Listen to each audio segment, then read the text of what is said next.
पासून झाले मच्छिंद्रनाथ, गोरक्ष जन्मले गौरी भस्मात, जालिंदर उत्पत्ती यज्ञ कुंडात, कानिप जन्मले गजकरणात.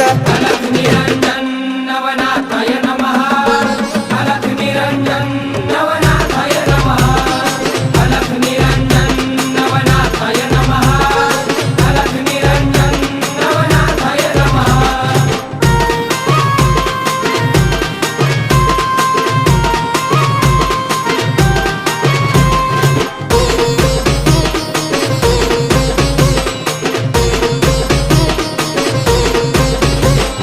रेवतिरी जन्मले रेवणनाथ, ब्रह्माचा पुत्र चरपटीनाथ, वटवृक्ष पोटी नागेशनाथ, मीननाथ जन्मले स्त्री राज्यात.